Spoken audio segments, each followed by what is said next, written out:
Blood leaves. The fluorescent lights hummed a monotonous tune, casting a sterile glow on the endless rows of filing cabinets and lab equipment. Veronica, her blonde hair pulled back in a sleek ponytail, her uniform straining slightly against her curves, stifled a yawn. It was another slow night at Pharmalab, the pharmaceutical company where she'd taken a summer job before heading off to college. Boredom, a constant companion during these graveyard shifts, gnawed at her. Veronica, never one to sit idle, decided to explore. She'd always been curious, a trait that often landed her in trouble as a child, but also fueled her ambition and uncanny knack for problem solving. Leaving her post at the security desk, she ventured into the labyrinthine corridors of the building, her footsteps echoing in the silence. She wandered through labs filled with bubbling beakers and strange humming machines, past offices with desks piled high with research papers and half-eaten takeout containers. Finally, she reached a door marked Restricted Access, Authorized Personnel Only. A thrill of defiance, mixed with a healthy dose of curiosity, spurred her on. She swiped her employee badge, the lock clicking open with a satisfying sound. The room was unlike anything she'd seen before. It was a greenhouse, humid and warm, filled with exotic plants that seemed to pulse with an otherworldly glow. In the center, bathed in the eerie light of a grow lamp, was a plant unlike any other. It was small, unassuming, with broad, deep green leaves that seemed to shimmer with an inner light. Veronica, drawn by an inexplicable force, reached out and touched one of the leaves. A jolt of energy surged through her, a feeling of connection, of power. She couldn't explain it, but she knew, with a certainty that defied logic, that this plant was special. Without hesitation, she plucked the plant from its pot, tucked it into her bag, and retraced her steps, her heart pounding with a mixture of excitement and fear. The next morning she called in sick, feigning a sudden bout of nausea. But there was nothing wrong with her physically. Her mind, however, was a whirlwind of questions and possibilities. What was this plant? What could it do? The experimentation began that afternoon in the privacy of her bedroom. She tried watering the plant, talking to it, even playing it classical music, but nothing happened. Frustrated, she was about to give up when a thought crossed her mind. She pricked her finger with a needle, a single drop of blood welling up. On a whim, she touched the blood to one of the plant's leaves. The leaf absorbed the blood with an audible sigh, its color deepening to a vibrant emerald green. A moment later, Veronica's phone buzzed with a notification. It was a message from her crush, asking her out on a date. Stunned, Veronica realized the plant's power. It granted wishes, but at a cost. Blood. Days turned into weeks, her bedroom transforming into a secret laboratory. She experimented with different wishes, big and small, carefully documenting the results. She learned that the plant's power was potent, but the price was always the same. Blood. The bigger the wish, the more blood it required. A small cut for good grades, a deeper incision for popularity, a vial of blood for her parents to buy her a new car. The plant thrived, its leaves growing larger, its color deepening, its presence filling the room with a heady, intoxicating scent. But with each wish granted, a darkness grew within Veronica. The initial thrill of power, the intoxicating freedom of bending reality to her will, gave way to a chilling detachment.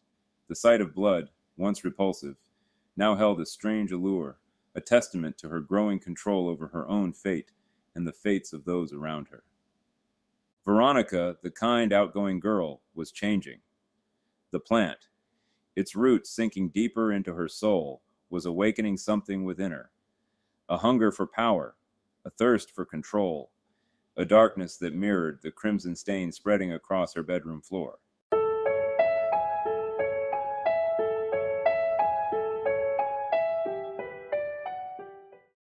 Horse Kingdom. Rain hammered against the asphalt, the dreary New Jersey suburb blurring into a watercolor of gray and green. Kimmy, bored out of her mind, trudged through the familiar woods behind her house, her sneakers sinking into the mud. She'd explored every inch of this place, every fallen log, every overgrown trail, until today. A break in the foliage, a path she'd never noticed before, beckoned her forward. The trees seemed to bend inwards, their branches forming an archway over the narrow trail. Curiosity piqued, Kimmy ventured in. the rain-soaked leaves brushing against her jacket. The path opened onto a scene that made her heart leap. A grassy knoll, bathed in warm sunlight, stretched before her, a stark contrast to the dreary woods behind. And there, planted in the center of the knoll, was a sign, its letters painted in bright, cheerful colors. Horse Kingdom. Kimmy gasped. Could it be? Was this real? She, Kimmy, the girl who had devoured every episode of Our Young Pony's Kinship is Voodoo, who had collected all 74 volumes of the Equestrian Chicks manga, and who had practically lived at Ponyland in Turnersville every summer. Was she actually standing at the gates of her dream world? She raced down the meticulously manicured dirt road, her earlier boredom forgotten. This was even better than she'd imagined. The trees were perfectly spaced, the grass an impossible shade of emerald green, and the air was filled with the sweet scent of hay and something else, something faintly metallic.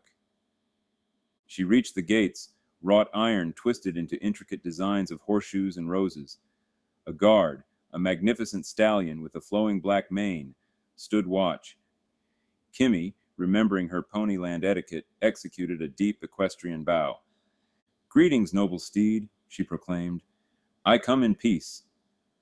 The horse snorted, its nostrils flaring. Its head, Kimmy noticed with a jolt, was unnervingly realistic, the veins visible beneath its skin, the eyes holding an unsettling intelligence. It spoke, its voice a deep guttural rumble that shattered her childhood fantasies. "What in the bloody hell are you doing here, girl?" Kimmy stammered, her carefully rehearsed greeting forgotten. I just wanted to say hello, pay my respects." The horse sneered, revealing a set of teeth that were far too sharp, far too long. "Respects? You're unregistered, no sponsor. As far as we're concerned, you're just cattle." He licked his lips, his gaze lingering on Kimmy's trembling form. His stomach rumbled, a deep, unsettling sound. Another horse, equally imposing, approached. "What's the holdup, Greg?" "Unregistered filly," Greg, the first guard, explained, jerking his head towards Kimmy. "No papers. Fresh meat." The second horse chuckled. "Might as well run her down to the butcher then. No point wasting good protein." Terror seized Kimmy. She turned to flee, but Greg was faster. He dropped to all fours with surprising agility, his hooves pounding the ground, his breath hot on her neck.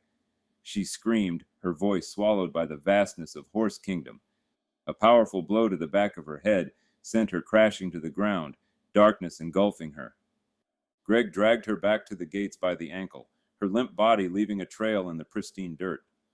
"Oh well," the second guard said with a shrug. "Guess it's steak for dinner tonight." The gates of Horse Kingdom clanged shut, the illusion of idyllic beauty shattered, replaced by a chilling reality of predatory hunger and a twisted hierarchical society where humans were nothing more than livestock, and Kimmy, the girl who loved horses, was about to become a part of the food chain in the most terrifying way imaginable.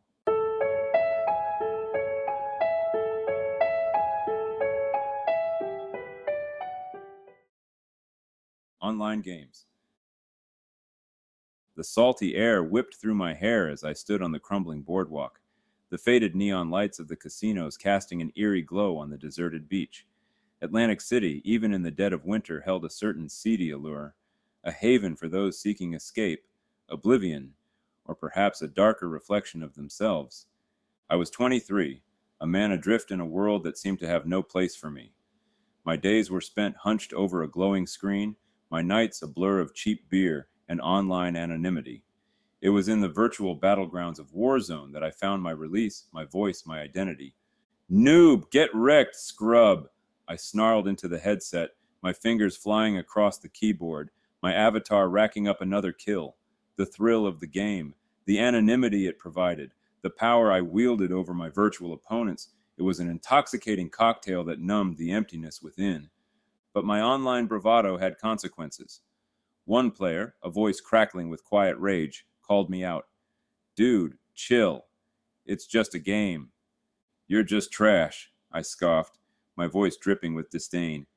"You mad 'cause bad, you dumb old bitch?" "You wouldn't talk like that in real life." the voice challenged. Try me, I sneered, the darkness within me rising to the surface. I'm cold as fuck, heartless, a dead animal in the skin of a man. I'd hurt you so bad you wouldn't breathe right anymore. You'd never be okay again. I'd beat the air out of your lungs. How'd you like it if someone did that to you? The voice countered, a tremor of fear creeping in. I have hitters in every city. I laughed, a harsh, humorless sound. You think I'm scared of some keyboard warrior? I taunted. You're all talk. You wouldn't do shit.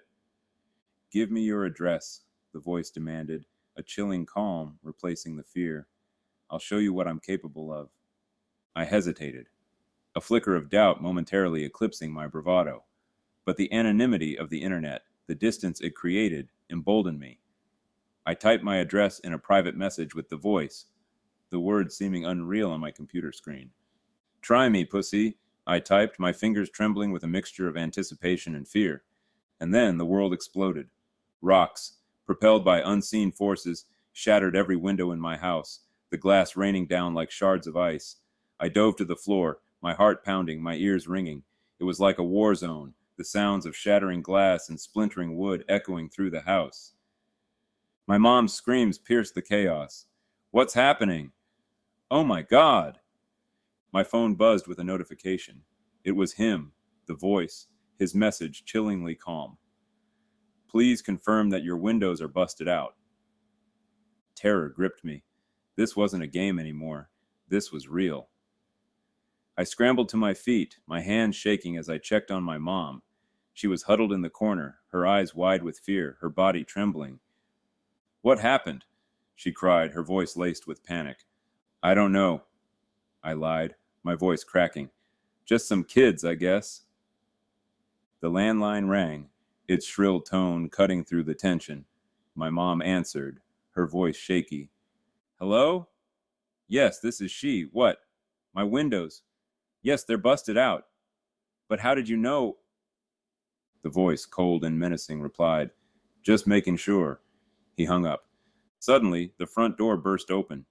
Neighbors, people I'd known my whole life, faces I'd once looked up to, stormed in, baseball bats gripped tightly in their hands. Their eyes were blank, their expressions devoid of recognition. Panic surged through me. I sprinted out the back door, the familiar streets of my childhood neighborhood now a terrifying gauntlet. Mr. Henderson, the old man who used to give me candy, emerged from his house, a bat gripped in his gnarled hand, his eyes fixed on me with chilling intensity. Mrs. Peterson, the kindly librarian who always had a smile for me, stepped out of her flower shop, a Louisville slugger clutched in her delicate hand, her expression a mask of cold fury. I dodged and weaved, my heart pounding, my breath ragged. Every familiar face, every childhood memory was now a source of terror. I was a stranger in my own neighborhood, hunted by the people I once knew, the consequences of my online bravado closing in on me like a pack of wolves. Suddenly, my phone vibrated with a notification. It was a text message from that guy. I told you I have hitters in every city. I ran until my lungs burned, until my legs ached, until the streets blurred into a dizzying kaleidoscope of fear. A police car pulled up beside me, its siren wailing. The officer inside, his face grim, watched me through the windshield. I opened my mouth to tell him everything, to confess my online bravado, to beg for protection. But then, the officer stepped out of the car, a baseball bat in his hand. His voice, cold and menacing, spoke into his radio. Roger that, I'll beat the air out of his lungs. The chase was on, the streets of Atlantic City my battleground, the darkness my only ally. I was a hunted animal, my online bravado transformed into a real-life nightmare, the consequences of my words echoing in the pounding of my heart, the rasp of my breath, and the chilling certainty that I would never be safe again.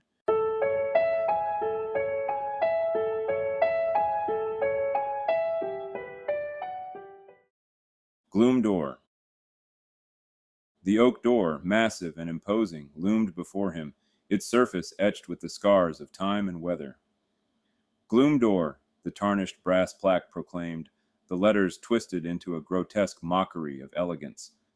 John, a man of middle age and practical sensibilities, stared at the imposing entrance. his mind a whirlwind of confusion and unease. He had awakened moments ago, lying in the damp grass, the imposing silhouette of Gloomdoor Castle, the first thing his eyes registered. He had no recollection of how he arrived here, no memory of the journey that led him to this foreboding place. His head throbbed, his body ached, and a deep sense of disorientation clung to him like a shroud. Behind him, the woods whispered with unseen threats.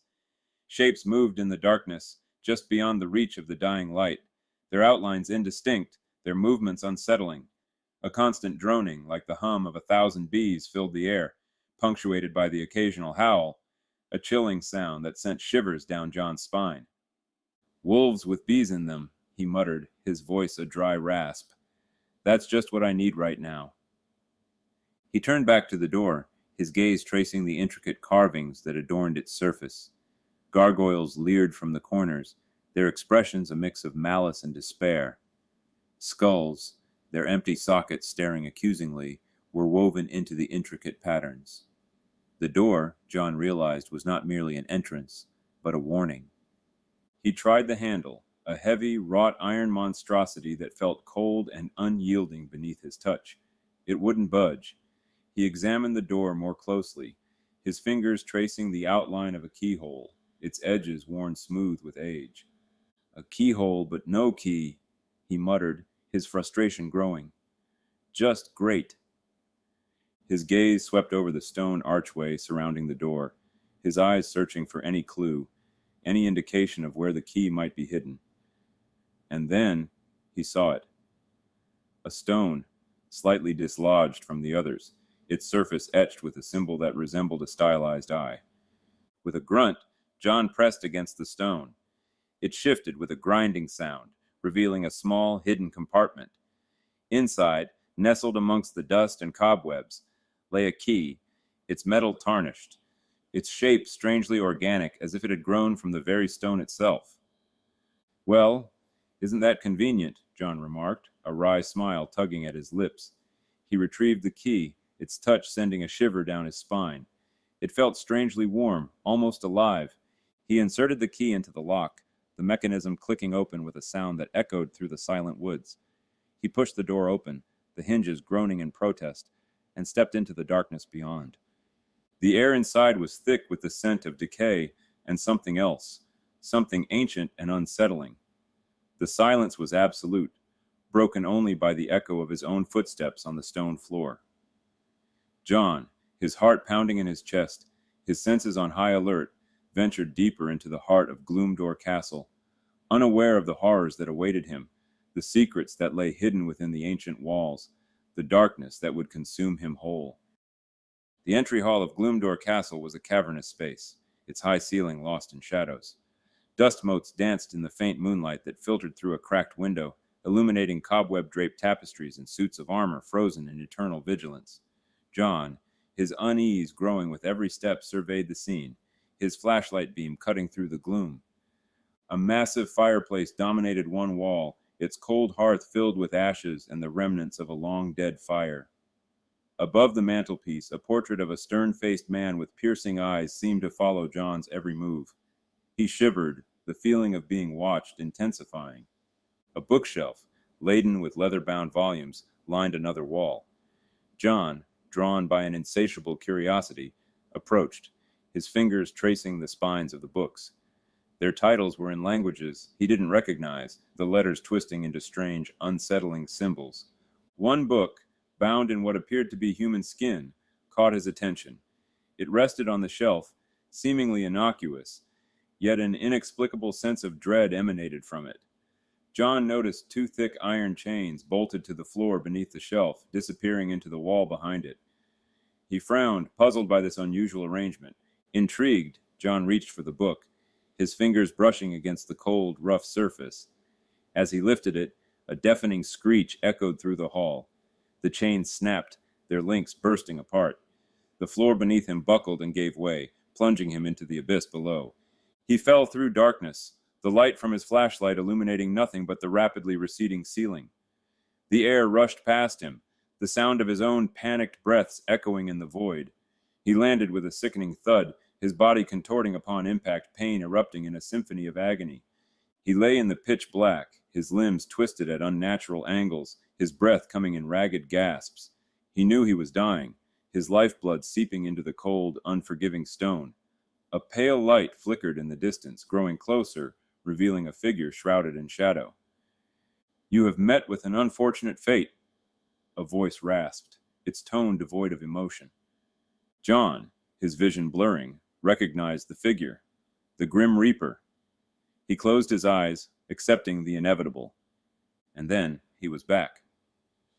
Standing before the imposing door of Gloomdoor Castle, the key in his hand, the buzzing and howling of the unseen creatures echoing from the woods behind him, he was whole again, his body healed, his memories intact. But the memory of the fall, the pain, the chilling voice of death, clung to him like a shroud. He stared at the door, his mind reeling.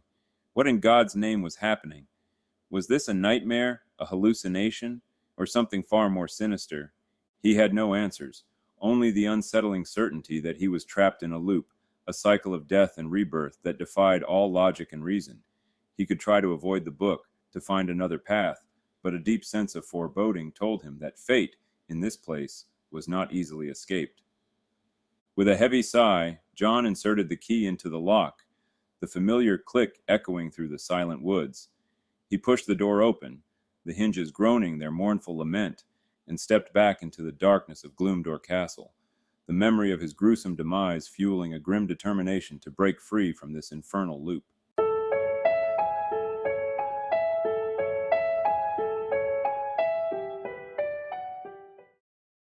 Doppelganger. The image of him, my doppelganger, his hands slick with blood, the knife glinting under the sickly yellow alley light, seared itself onto the back of my eyelids. I, a civil engineer, a man who spent his days calculating load-bearing walls and drainage systems, had never witnessed such brutality. To see a life extinguished, to see the light fade from someone's eyes. It was an experience that shattered the mundane predictability of my existence. It had started innocently enough. A Tuesday afternoon, me enjoying my artisanal turkey and brie sandwich at that trendy cafe in New Brunswick. Then he walked by, my double, my mirror image. Same sandy hair, same slightly crooked nose, same bewildered expression as he navigated the lunchtime rush. At first I dismissed it, a trick of the light, a fleeting resemblance, but a nagging curiosity, a primal unease, compelled me to follow him. He led me on a meandering path through the crowded streets, his movements purposeful, yet strangely erratic, and then, in a narrow alley reeking of garbage and despair, I witnessed the unthinkable. He cornered a man, a whimper escaping the victim's lips. There was a struggle, a flash of silver, and then silence. The man slumped to the ground, a crimson stain blooming on his chest. My double, his face a mask of cold detachment, wiped the blade on his victim's shirt, and vanished into the labyrinthine alleyways. I fled, my heart pounding, my stomach churning. The image of the murder, the chilling realization that my own face was capable of such violence, haunted me. I couldn't eat. I couldn't sleep. The world around me seemed distorted, unreal. But as the initial shock subsided, a chilling thought took root. What if he killed again? What if, with my face, he committed more atrocities, leaving a trail of blood and misery in his wake? Would the police believe me? Would anyone believe that it wasn't me, that there was another, a darker reflection of myself, roaming free? Fear, a primal instinct I had never known, fueled my resolve. I had to find him, to stop him, to protect myself, to protect others from the monster that wore my face. My pursuit began in New Brunswick, retracing his steps, questioning witnesses, piecing together the fragments of his life. I learned his name was Daniel. And Daniel, it seemed, had a penchant for the dark side. Petty theft, assault, a string of increasingly disturbing incidents that culminated in the alleyway murder. I followed his trail south, through Trenton, down to Atlantic City, my journey a descent into the underbelly of New Jersey, a world of grimy casinos, seedy bars, and desperate souls. I donned disguises, changed my appearance, became a chameleon, blending into the shadows, always one step behind. With each passing day, the horror grew. The stories I unearthed painted a picture of a man consumed by darkness, his actions escalating in depravity. A robbery gone wrong, a brutal assault on a homeless woman, a chilling encounter with a young girl that left me trembling with rage and fear. The line between us blurred. Was I chasing him, or was I becoming him? The fear, the anger, the growing sense of despair, were they his emotions, bleeding into my consciousness, or were they my own, amplified by the horrors I was witnessing? I didn't know. All I knew was that I had to stop him. I had to confront the darkness that mirrored my own existence, the monster that wore my face, the reflection that threatened to consume me whole. The journey continued, its end uncertain, its destination a terrifying abyss that mirrored the darkness within myself. The trail led me to Asbury Park, where the boardwalk's faded grandeur starkly contrasted with the seedy underbelly lurking beneath its neon lights. It was here, in a dingy motel room overlooking the churning ocean, that I learned the true depths of Daniel's depravity. The police report, though brief and clinical, painted a horrifying picture. A young woman, barely out of her teens, was lured to the motel room with promises of escape and a better life. Instead, she found only violence. Her body became a canvas for Daniel's twisted desires, her life extinguished in a final act of brutal domination. I sat on the edge of the bed in the stale air of the motel room, haunted by the ghosts of the past. The stench of cheap cigarettes and despair clung to the threadbare carpet. The image of the victim, her face frozen in a mask of terror, haunted me. The realization that the man who had done this, the monster who had inflicted such pain, wore my face, sent a shiver of revulsion through me. My pursuit of Daniel had become an odyssey through the darkest corners of my own soul. Each act of depravity I uncovered, each story of suffering I unearthed, chipped away at the foundations of my own identity. Was I so different from him? Were we not, after all, two sides of the same coin, two expressions of the same genetic code? I remembered a summer day from my childhood, the air thick with the scent of honeysuckle and freshly cut grass. I was playing in the woods behind our house, my imagination running wild, when I stumbled upon a dead bird, its wings broken, its eyes glazed over. A wave of sadness washed over me, followed by a strange fascination. I poked at the bird with a stick, examining its lifeless form, my curiosity battling with a growing sense of unease. That day, I realized the duality of existence, the coexistence of life and death, beauty and decay, creation and destruction. It was a realization that had haunted me ever since, a constant reminder of the fragility of life, the inevitability of death, the inherent contradictions that lie at the heart of human existence. And now, as I chased my doppelganger through the desolate landscapes of New Jersey, I was forced to confront that duality once again. Was Daniel truly separate from me? Or was he a manifestation of my own darker impulses? The shadow self I had always suppressed, the monster that lurked beneath the surface of my carefully constructed identity. The line between us blurred, the boundaries of self dissolving into a terrifying uncertainty. I was no longer sure who I was, what I was capable of.